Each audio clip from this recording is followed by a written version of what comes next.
Donc bonsoir à tous. Ce soir, on accueille Monsieur Rondeau, responsable marketing chez Sodebo. Donc tout d'abord, merci de votre visite. Et puis, en premier lieu, j'aimerais revenir sur votre parcours scolaire et professionnel avant Sodebo. Merci de m'avoir invité, puis je suis vraiment très content d'être là et de partager justement mon expérience avec vous. Et juste, je comprends déjà quelque chose, c'est que à chaque fois que je recrute, je n'arrive à recruter que des filles, mais quand je vois l'assemblée, je comprends mieux pourquoi. Alors mon parcours, donc j'ai fait une école de commerce, l'école supérieure de gestion à Paris. Et j'y ai choisi une option internationale. Et à l'époque, j'ai choisi cette option parce que c'est important pour comprendre la suite d'ailleurs. Parce que dans cette option internationale, il y avait une grande ouverture sur le monde. Il y avait des cours de géopolitique, il y avait des cours de culture anglo-saxonne. Et c'est finalement ça qui m'intéressait le plus. D'accord. Cette ouverture-là. Et cette compréhension du monde, c'est ce qui m'intéressait. Voilà des cours de langue ? Il y avait une partie des cours qui étaient en anglais aussi. Oui. D'accord. Ce qui me semblait important, déjà à l'époque, parce que je suis un peu plus âgé que vous, ce qui me semblait important de pouvoir maîtriser l'anglais par rapport au métier auquel je me destinais. Oui. D'accord. Et à la suite de ce diplôme, alors, vous vous êtes dirigé vers quelle entreprise ? Ce qui est important aussi, c'est que donc j'avais un stage de fin d'études à faire, et donc pendant 6 mois, j'ai travaillé chez Fauchon. Donc ça a été ma première expérience dans l'univers agroalimentaire, vraiment, et sur un travail produit.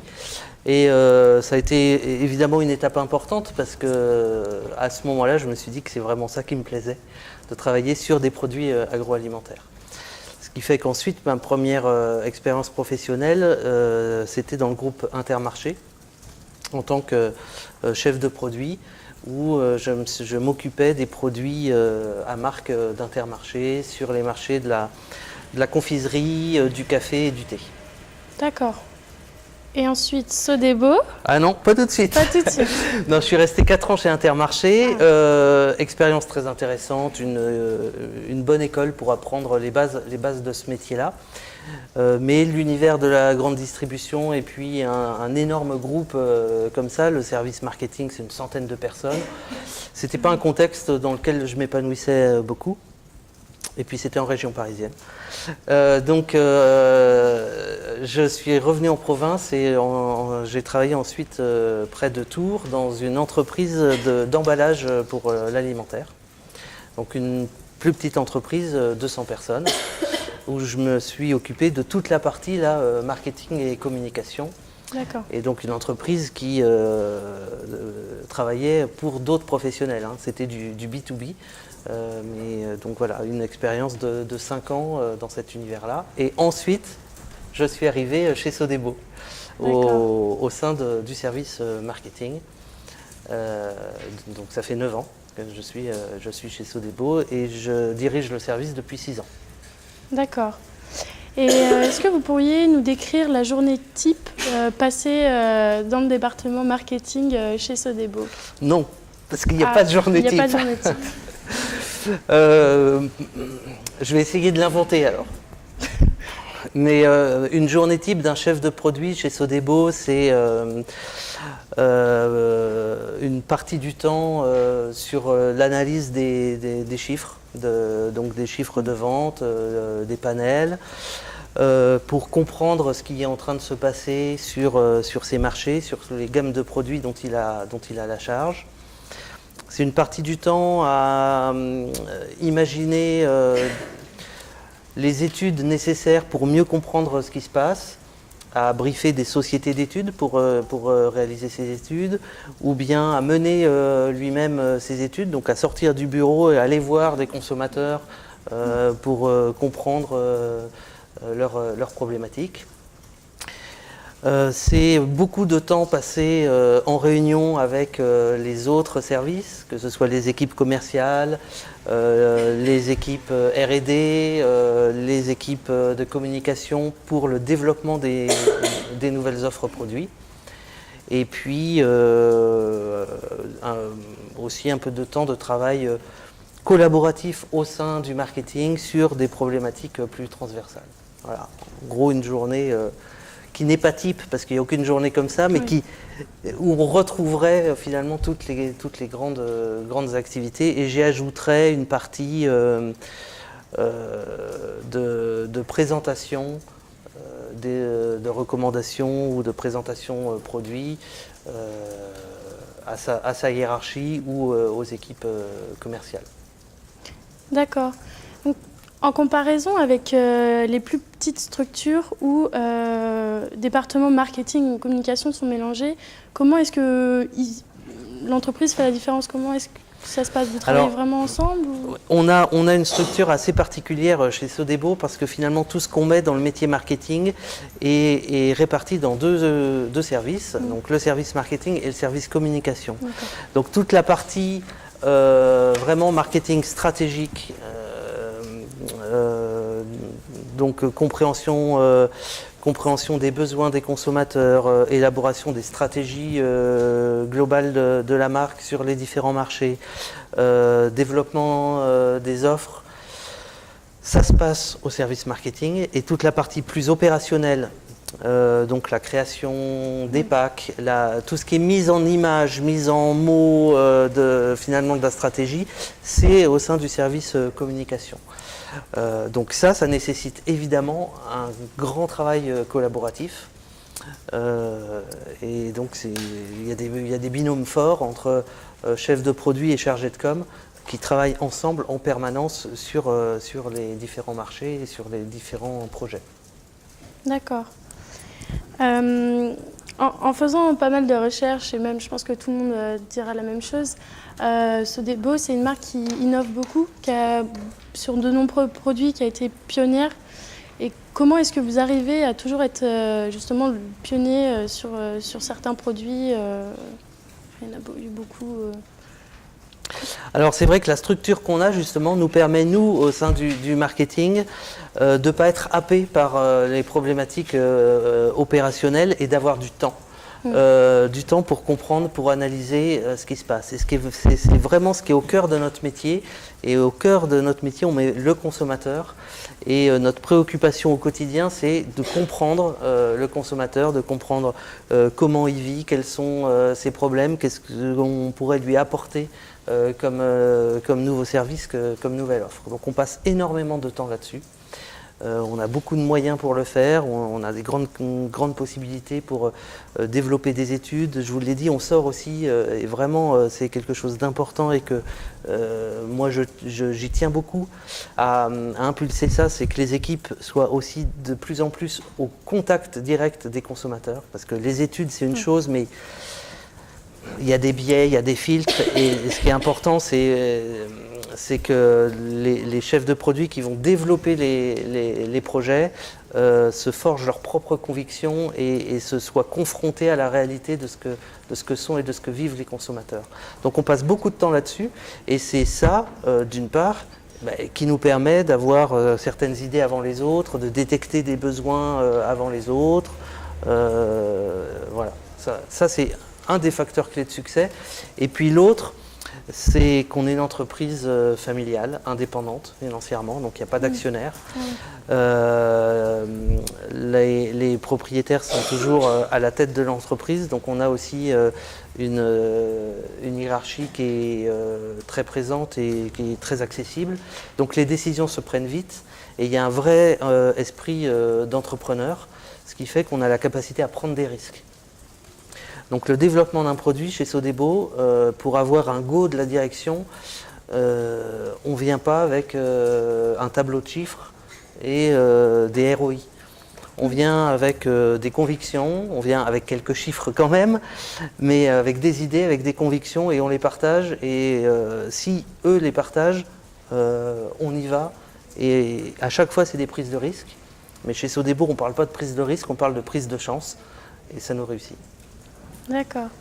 Et donc pour cibler vraiment cette demande, vous parliez du consommateur, vous allez directement à leur rencontre? Comment est-ce que ça se passe? Comment vous arrivez à savoir ce qu'ils Oui, veulent vraiment? alors on a plein de façons de le faire. Donc on mène des études, donc on travaille avec des sociétés d'études, donc des études classiques, que ce soit des études quali, on fait parler des petits groupes sur des thématiques, que ce soit des études quanti, type usage et attitude, donc des grosses études pour comprendre plus les grands drivers d'un type de consommation ou d'un marché. On a aussi des outils un peu nouveaux. On a mis en place depuis quelque temps une communauté d'études en ligne. Donc on a une communauté qui s'est inscrite et qu'on peut interroger directement via une plateforme, via Internet.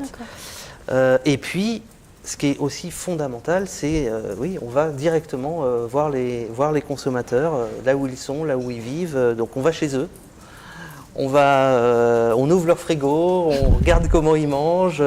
On a mené des études aussi où on a mis des caméras chez les gens, pas en cachette, hein, ils le savaient. Ah oui. Et ça permet d'identifier des choses que les études classiques ne révéleraient jamais. Quand on interroge le consommateur, il ne dit jamais tout. C'est pas qu'il veut mentir, mais voilà, c'est comme ça. Alors que de voir les choses, ça révèle des éléments parfois qui sont beaucoup plus forts. Je vais vous donner un exemple très précis. On a lancé au mois d'octobre une nouvelle pizza qui s'appelle la pizza crust, qui a la particularité d'avoir des bords gratinés. En fait, on a identifié il y a quelques années, en mettant des caméras chez les gens, on est tombé sur un truc incroyable. On a vu des gens qui préparaient leur pizza, qui prenaient la croûte et qui la balançaient par la fenêtre. Oui. Bon, il y en a d'autres qui la balançaient pas par la fenêtre, ils la balançaient au chien. Mais donc ça, il ne nous l'aurait jamais dit. Et je peux vous dire que le chef de produit, quand il a vu ça, il a fait des cauchemars pendant quelques nuits. Hein. Parce que c'est terrible. On est fier de son produit et on voit le traitement que les gens font de ce produit-là. Et ça, jamais il nous l'aurait dit. Mais ça nous a permis de révéler un truc, c'est qu'il y a plein de gens qui n'aiment pas la croûte des pizzas. Ben ouais, mais ça, personne ne nous l'avait dit. Et donc, à partir de ça, on a travaillé, et c'est ce qui nous a amené à faire une pizza dont on allait aimer manger la croûte. Bon, ben voilà des exemples très précis de l'intérêt d'aller voir les consommateurs, j'ai envie de dire, dans leur milieu naturel, et pas forcément de les interroger, de leur demander ce qu'ils veulent, ce qu'ils pensent, ce dont ils ont envie, mais juste de regarder. Oui, d'accord. Et donc, avec cette dernière innovation, est-ce qu'il y en a d'autres en cours ou quel est le futur pour Sodebo?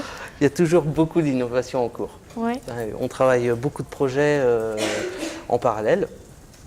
Tous n'aboutissent pas. Les projets, c'est parfois long. Parce que imaginer un produit, c'est une chose, mais il faut aussi pouvoir le réaliser. Donc ça nécessite des investissements industriels, ça nécessite parfois de concevoir des machines sur mesure par rapport aux produits qu'on veut faire. Donc ça peut mettre assez longtemps. Donc on a des projets qui, entre le moment où on les démarre et le moment où on sort un produit, peuvent mettre 2 ans, 2 ans et demi parfois. Mais des innovations, on en a tout le temps dans les cartons oui, l'objectif c'est tous les 6 mois de mettre sur le marché des nouveaux produits innovants. D'accord, tous les 6 mois. Et comment est-ce que vous voyez vraiment le futur de Sodebo? Est-ce qu'il y a des projets vraiment différenciants ou je ne sais pas comment tourner la chose puisque il y a eu donc les pizzas, les boîtes de pâtes, les soupes, même les pains viennois. Donc, est-ce qu'il y a vraiment une innovation qui va vraiment changer la donne ou... Encore une autre, oui. Oui, parce que moi je suis convaincu de quelque chose. Sodebo, ce qui fera le business de Sodebo dans 10 ans, c'est pas ce qu'il le fait aujourd'hui. Ouais, d'accord. Ça c'est sûr. Maintenant, je ne sais pas ce que ce sera encore. Je ne sais pas. En revanche, on teste. plein de choses pour trouver justement ce qui sera la source de croissance de l'entreprise et le relais de croissance de l'entreprise dans 10 ans. Mais on est dans ce mouvement perpétuel et cette adaptation au mode de vie, aux habitudes alimentaires et aux consommateurs. Ce qui fonctionne aujourd'hui, les produits qui sont consommés aujourd'hui ne seront pas forcément ceux qui seront consommés demain. Aujourd'hui, une grande part de l'activité de l'entreprise, c'est la pizza achetée en grande surface. Je ne suis pas sûr que ce sera toujours ça demain. Ça sera peut-être de la pizza, mais autrement, achetée ailleurs, sous une autre forme, ou ça sera peut-être pas de la pizza, ça sera peut-être d'autres produits. Donc ça, on l'a en tête et on s'adapte en permanence à ça, parce que si on ne le fait pas, peut-être que l'entreprise peut péricliter. D'accord. Et est-ce que vous prévoyez un développement à l'international ? Alors on fait plus que le prévoir, ça a déjà commencé, puisque depuis cet été, on commercialise nos pasta box au Brésil. D'accord. Donc ça a été un long projet, donc on a une équipe maintenant sur place et on a commencé la vente de nos pasta box au Brésil, oui, depuis le mois d'août. D'accord, ok. Donc là, pour nous, futurs étudiants, on pose souvent la question, mais quelles sont selon vous les qualités de quelqu'un qui sait être acteur du marketing et de la communication aujourd'hui ? Enfin, quand on prend l'angle global, marketing et communication, c'est vrai que ça recouvre finalement tellement de métiers différents. Je ne sais pas s'il y a des qualités spécifiques. Si on prend ce qu'est le marketing chez Sodebo, c'est d'abord la curiosité. C'est essentiel d'être curieux et d'aller chercher toujours des choses nouvelles. D'avoir envie de changer les choses aussi, de ne pas rester enfermé sur des modèles dépassés, de l'empathie, parce que quand on met le consommateur au cœur de nos préoccupations et qu'on va le voir, faut le faire avec empathie. Il faut être très humble par rapport à ça et avoir envie d'apprendre en permanence. Il faut évidemment avoir un bon esprit d'analyse, parce que notre travail, c'est beaucoup dans cette compréhension de ce qui se passe. Et pour ça, il faut avoir cette capacité finalement de jongler avec énormément d'éléments, de données, des chiffres, des impressions, des benchmarks sur d'autres marchés, et à partir de tout ça, de s'en forger des convictions, d'en tirer des tendances et de construire quelque chose. Voilà. D'accord. Et on a beaucoup vu aussi l'importance qu'avait le digital maintenant pour les marques. Donc, selon vous, comment est-ce que Sodebo arrive à suivre la tendance et être acteur justement dans le digital? Le digital aujourd'hui, j'ai envie de dire, c'est même plus une tendance, c'est un passage obligé. Enfin, tout est digital. Donc, je vous donnais l'exemple de l'outil qu'on a mis en place, qui est une communauté online. Voilà, c'est utiliser le digital comme étant aussi un outil pour comprendre le consommateur. Ce qu'on fait aussi, c'est des analyses de contenu. C'est très intéressant d'analyser ce qui se dit sur Sodebo, sur une catégorie de produits, sur la toile. Il y a des sites qui sont passionnants aussi, comme Pinterest, ou comme source d'innovation potentielle. Donc tout ça, c'est un trésor et c'est une merveille de données et de moyens d'échanger avec les consommateurs. Donc il faut vraiment savoir les utiliser, comprendre ce qui se passe. Et c'est pas remplacer ça ou en tout cas remplacer autre chose par ça, c'est en plus. Et c'est ça le changement actuel, c'est qu'on a cette chance-là d'avoir encore plus de moyens, d'outils, à la fois pour récupérer l'information et puis pour aller communiquer et discuter avec nos consommateurs. Donc il faut l'intégrer et l'utiliser. D'accord. Et c'est en ça que le digital, ça doit bien imprégner chaque métier et que ça ne doit pas être l'apanage d'un service. Ça serait juste très dommage. Chez Sodebo, il y a un service juste pour le digital où chacun vraiment agit et on... Alors il y a une cellule digitale au sein du service communication qui va gérer le site internet, Facebook, Twitter, etc. Donc c'est une communication digitale, mais l'utilisation du digital, elle est en train de se répandre progressivement dans tous les services. Oui, donc dans le travail de... Exactement. D'accord, ok. Et comment est-ce que vous pourriez vous décrire, vous? Avez-vous une devise, une philosophie de vie Oh là Je n'étais pas préparée à cette question. Non. Je suis complètement dérouté. Non, je m'amuse. Voilà. Faut s'amuser, prendre du plaisir. Ouais. En tout cas, c'est ce que je cherche à faire tous les jours dans mon travail. D'accord. Est-ce qu'il y en a qui ont des questions? Oui.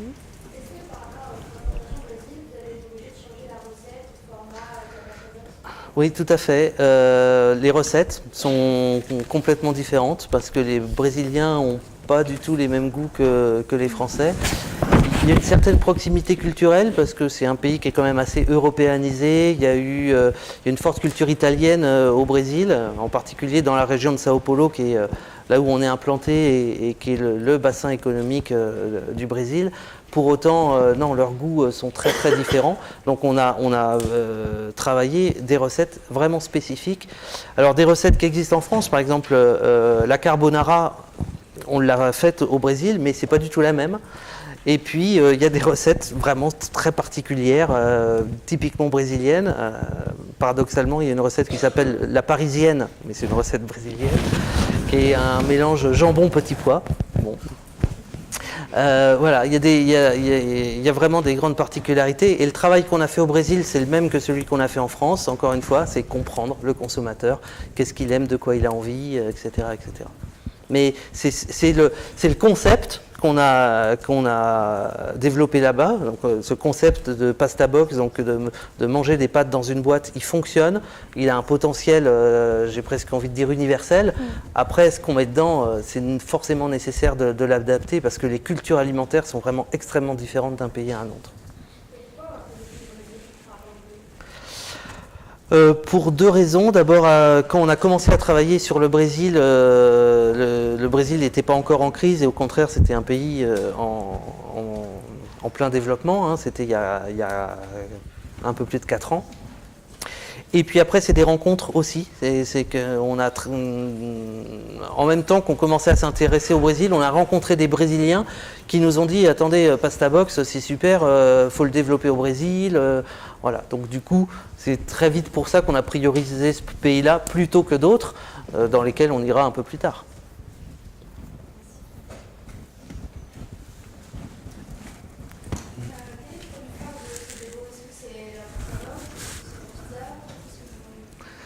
Alors oui, ça dépend ce qu'on appelle phare. Le produit qu'on vend le plus, sur l'ensemble des produits, c'est les sandwichs.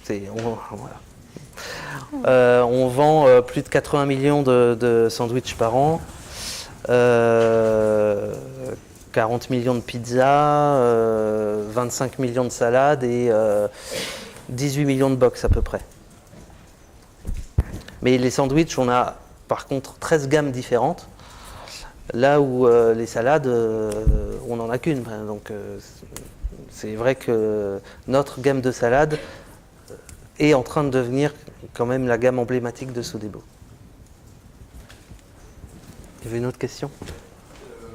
Pour moi, en fait, les produits que vous avez inventés pour le Brésil, pourquoi vous ne mettez pas une petite part de ces produits-là en France ? Parce que ça pourrait faire Sodebo international.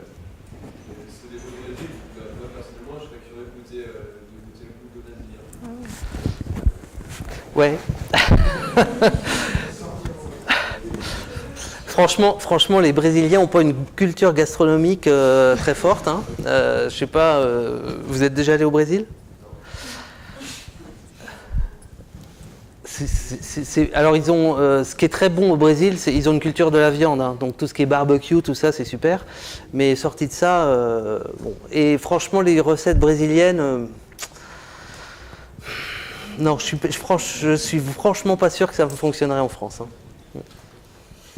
Vous êtes allé sur le terrain justement pour connaître les recettes ou Ah oui, bien sûr.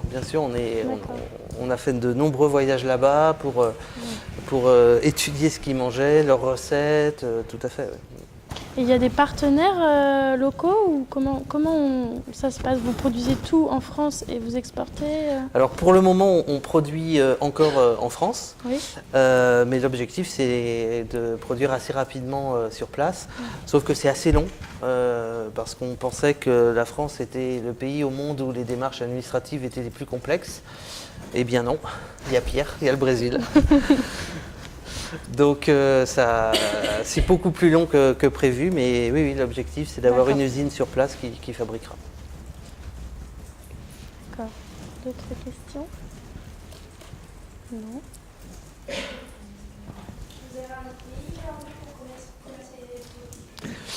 Le monde entier, mais dans quel ordre, je ne sais pas.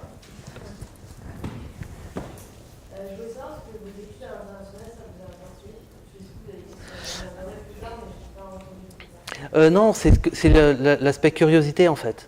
C'est-à-dire que le fait d'avoir fait un cursus international, c'était finalement pas tant pour la dimension internationale que pour cet aspect comprendre le monde. Et c'est ça qui et c'est vraiment ça qui m'intéressait et c'est ça que je retrouve aujourd'hui dans mon métier. C'est pour ça que après coup, j'ai compris pourquoi j'avais pris cette option-là. Voilà.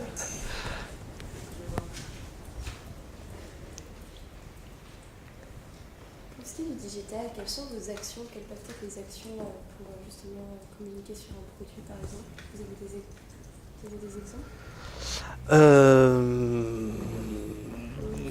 Bonne question. Il y a plein de formes possibles. Et là aussi, tout s'invente. Hein. Encore une fois, c'est quelque chose de très récent. Donc, on invente les choses au fur et à mesure. On utilise beaucoup Facebook et Twitter. Après, on mène des opérations différentes. Alors, soit sur un produit, par exemple, on l'a fait cette année sur notre gamme de salades, où on a proposé aux internautes de créer leur propre recette de salade. Donc, ils devaient créer leur recette à partir de toute une liste d'ingrédients qu'on leur proposait et faire voter leurs amis, les 10 qui avaient le plus de votes. Ensuite, on les a fait venir chez Sodebo devant un jury pour recomposer leurs recettes et élire donc celles qu'on allait commercialiser. Donc ça, c'est vraiment le type de relais où le digital apporte quelque chose de nouveau et vachement intéressant parce que, encore une fois, ça permet de diffuser une idée de façon plus facile. Voilà, mais on n'est qu'au début de tout ça. Donc ce que je vous dis là, dans 3 ans, on sera encore sur autre chose et on aura trouvé d'autres moyens. Et ce qui différencie aussi pas mal les produits Sodebo, c'est quand même le packaging assez coloré. Je trouve que dans un rayon, c'est ce qui les différencie beaucoup. Donc, est-ce que l'équipe création, design, tout ça, vous êtes en relation directe ou...